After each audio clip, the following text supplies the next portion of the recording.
Welcome to AC Sagar यानी Aditya English classes Sagar. I am A K Upadhyay. आज के सेगमेंट में आपको बताने जा रहा हूं सबऑर्डिनेटिंग कंजंक्शन। आपने हमारे पिछले वीडियो में देखा, मैंने आपको कंजंक्शन के कोऑर्डिनेटिंग कंजंक्शन के 3 पार्ट बताए। उन 3 पार्ट में मैंने आपको 4 तरह के कोऑर्डिनेटिंग कंजंक्शन के बारे में बताया है। ये कोऑर्डिनेटिंग कंजंक्शन का रोल क्या है ग्रामर में? कोऑर्डिनेटिंग कंजंक्शन से मिलकर के कोऑर्डिनेटिंग कंजंक्शन का जो यूज होता है वो कंपाउंड सेंटेंस के निर्माण में होता है, एक चीज। दूसरा, जब हम कोऑर्डिनेट क्लॉज बनाना चाहते हैं तो कोऑर्डिनेट क्लॉज और कंपाउंड सेंटेंस दोनों के निर्माण के लिए हम कोऑर्डिनेटिंग कंजंक्शन का यूज करते हैं। आज की क्लास आपके लिए सबऑर्डिनेटिंग कंजंक्शन पर बेस्ड है। सबऑर्डिनेटिंग कंजंक्शन कौन कौन से होते हैं मैं आपको बताने जा रहा हूं, और ये भी बताने जा रहा हूं ये सबऑर्डिनेटिंग कंजंक्शन जो हैं इनका यूज कहां पर होता है, इनके यूज से कौन से सेंटेंस बनते हैं। तो ध्यान दीजिएगा, बहुत ही खास है आपके लिए। जब हम कॉम्प्लेक्स सेंटेंस बनाना चाहते हैं तो एक सिंपल सेंटेंस को दूसरे सिंपल सेंटेंस से जोड़ने के लिए हमें सबऑर्डिनेटिंग कंजंक्शन की ज़रूरत पड़ती है। इसका मतलब यह है कि जो कॉम्प्लेक्स सेंटेंसेस हैं उनका निर्माण सबऑर्डिनेटिंग कंजंक्शन के द्वारा होता है। दूसरा, जो सबऑर्डिनेट क्लॉज होते हैं, सबऑर्डिनेट क्लॉज, आप जानते हैं सबऑर्डिनेट क्लॉज कौन कौन से होते हैं। तो सबऑर्डिनेट क्लॉज में नाउन क्लॉज, जिसको नॉमिनियल क्लॉज कहते हैं। दूसरा, रिलेटिव क्लॉज या जिन्हें एडजेक्टिव क्लॉज कहते हैं। और तीसरा होता है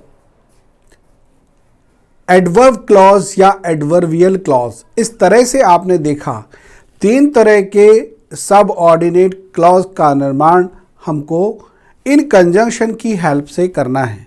जब हम कॉम्प्लेक्स सेंटेंस बनाते हैं तो उस कॉम्प्लेक्स सेंटेंस में 2 सिंपल सेंटेंस या 3 सिंपल सेंटेंस को सबऑर्डिनेटिंग कंजंक्शन के द्वारा जोड़ा जाता है।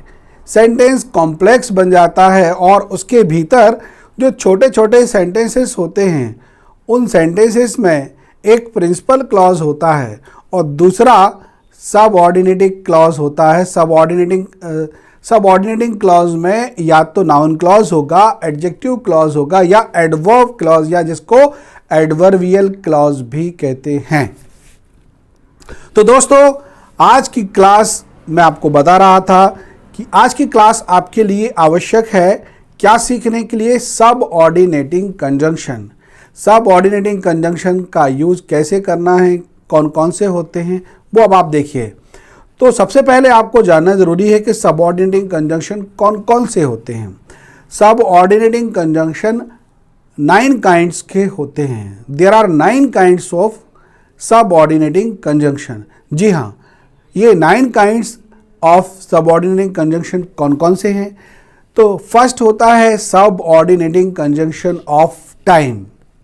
Subordinating conjunction of time. इस सबऑर्डिनेटिंग कंजंक्शन ऑफ टाइम में कौन कौन से आते हैं टाइम को दिखलाने के लिए?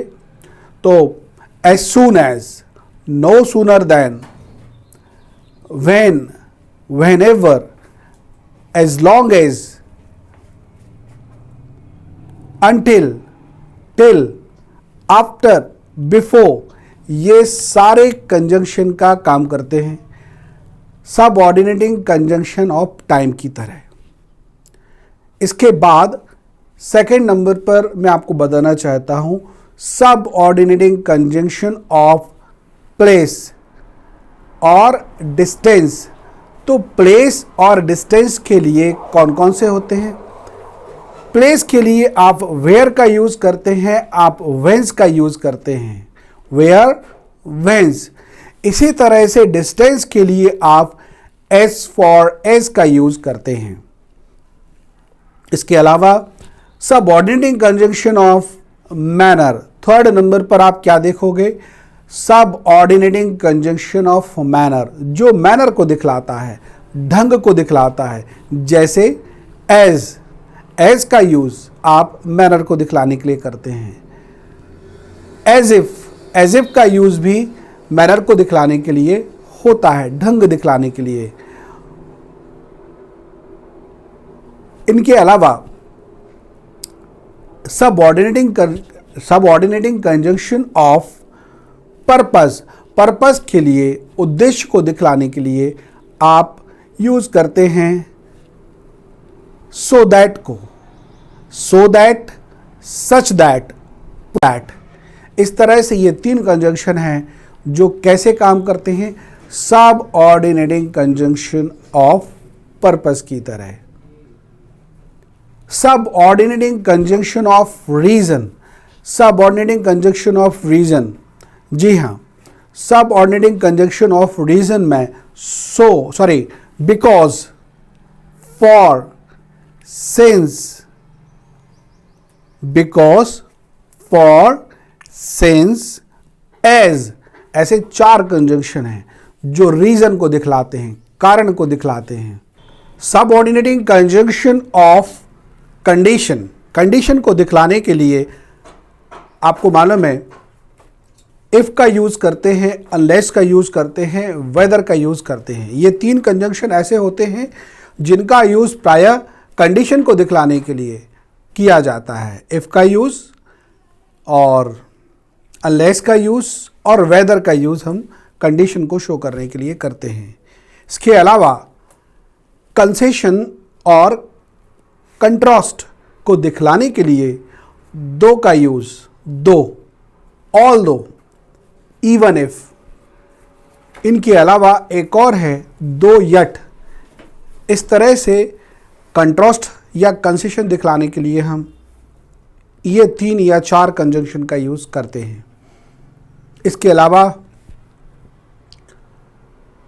Subordinating conjunction of comparison, comparison के लिए देन का यूज होता है, THAN, देन का यूज। इसके अलावा सो एज और एजेज जो कंजंक्शन होते हैं इनका यूज भी हम कंपैरिजन के लिए करते हैं। रिजल्ट और इफेक्ट को दिखलाने के लिए ये हमारा सबसे लास्ट 9 काइंड्स में ये सबसे लास्ट कंजंक्शन है। रिजल्ट और इफेक्ट के लिए सो और सो के बाद दैट का यूज, बीच में गैप रहता है क्योंकि रिजल्ट दिखलाना है। तो सो के बाद एक सेंटेंस कंप्लीट होता है, दूसरे सेंटेंस को जोड़ने के लिए दैट का यूज होता है। So dash dash that, such that, इसी तरह से सच डैश डैश दैट का यूज होता है। तो सो दैट और सच दैट से आप रिजल्ट या इफेक्ट को दिखलाओगे।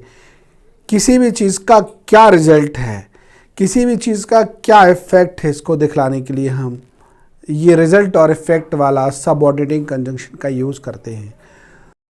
तो दोस्तों, इस वीडियो में मैंने आपको 9 काइंड्स ऑफ सबऑर्डिनेटिंग कंजंक्शन का बताया कि इस तरह से ये 9 काइंड्स ऑफ सबऑर्डिनेटिंग कंजंक्शन होते हैं।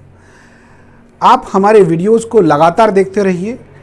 इसके आगे वाला जो पार्ट है, नेक्स्ट पार्ट में मैं आपको एक्सप्लेन करूंगा कुछ subordinating conjunction with their examples, with their uses, and in 3 part we will complete this subordinating conjunction. Okay, thank you so much.